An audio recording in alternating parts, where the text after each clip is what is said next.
In Ireland today, baby shoes were used as a potent symbol of the innocent children preyed upon by Catholic priests. Abusos sexuales. The Pope made a rare visit to the country to ask for forgiveness for new revelations of abuse by U.S. clergy over the decades, but protesters were unimpressed. I think it was an empty apology, and it's not good enough. And what we want is criminal prosecutions. Today, feelings of betrayal are common as the Irish come to grips with the worst of the Church's transgressions. Tonight, Margaret Evans gives them a voice in our dispatch from Dublin.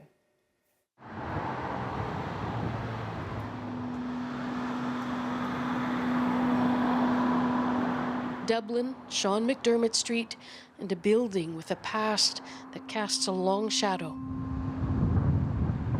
A sense of malice still seems to grow here. It was one of the notorious Magdalene laundries, workhouses for so-called fallen women. The Catholic nuns who ran them turned jailers, and the inmates pawns for a church playing a game of broken faith. I don't think I can remember any Magdalene woman with their head up. Every one of them had their heads to the ground. Maureen Sullivan was sent to work in one of the laundries after telling a nun at school that she was being raped by her stepfather. Instead of helping her, she says, the church protected her abuser and lied to her mother when she was sent away. And I know she didn't know. I know that for a fact. My mother didn't know. She was heartbroken. The nun told her I'd be educated, that I'd get a very good education down there. And she even went to buy me a pencil case before I left. The pencil case was the first thing they took away from her. She was 12. At 16, she escaped and fled to London for a time, starting to tell her story only now. It was very difficult to live in this country and bring that out about the church. But it's getting easier. I think the people are starting to see now that we're telling the truth. Another Dublin street, this one filled with the Catholic faithful, waiting for a glimpse of the man who will ride down it on a white chariot, albeit one with wheels and its own camera crew. It is a long wait for some, but worth it for so many others. Gladness in their hearts, along with hope that Pope Francis can heal the church, discredited in the eyes of so many. This is about a systemic, willful, deliberate process of cover-up by intent. Truth, justice, love. Colm O'Gorman is an abuse survivor and activist, raped repeatedly by his parish priest, he says, at the age of 14. His response to the Pope's visit has been to organize a vigil in memory of victims and survivors. The sins of the church are finally being called what they are, he says, crimes. Now they must be dealt with as such. The Vatican continues to perpetrate this wound. And it's a bigger wound than just the one that's felt by people like me who were raped or abused as children. It's a much deeper wound than that. A seniors drop-in centre attached to the Our Lady of Lourdes Church, not far from the old Magdalene laundry. The welcome mat this week was well and truly out for Pope Francis. Most of the women here grew up in an era when it was simply unthinkable to question an all-powerful Roman Catholic Church.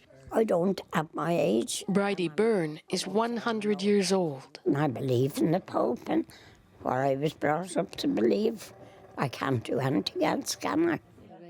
But the current of anger running through the room, directed at the church leaders of today, is testament to the change sweeping Ireland. Look at the amount of people, human beings, that have been damaged by so-called priests. They're not priests. Joan McAdam remembers the last time a pope came to call on Ireland, John Paul II, back in 1979. More than 1 million people came to hear him preach. She was one of them. When he came out onto the stage at the altar, there was a silence. I've never experienced anything like it. It was magic. Magic. Francis gets no such tribute.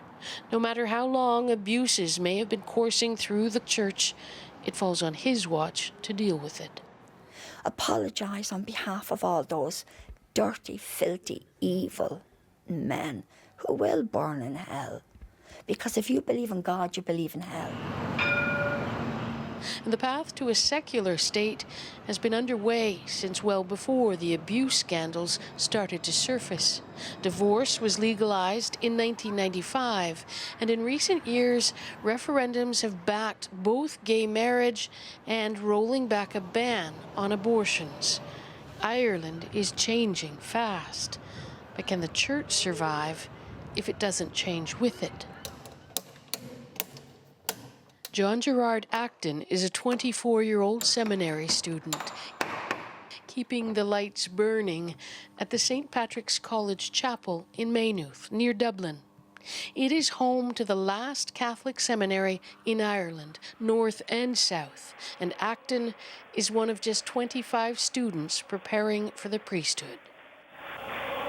Compare that to 1979, when Pope John Paul II visited the college on that legendary trip, greeted in this chapel by hundreds of excited candidates for the priesthood. Their cheers have long since faded along with their numbers, but Acton insists he's not daunted by his choices or the future of his church. It's going to be a new type of church, like we have to acknowledge that. But I'm excited for the future. Rector Tomas Surlis admits he sometimes feels like the captain of a sinking ship. We can't deny that the process of secularization, for example, in Ireland and in Western Europe, has been rapid and it has been significant. But so too have been the crimes of the church, allowed to grow in dark corners for far too long. Margaret Evans, CBC News, Dublin.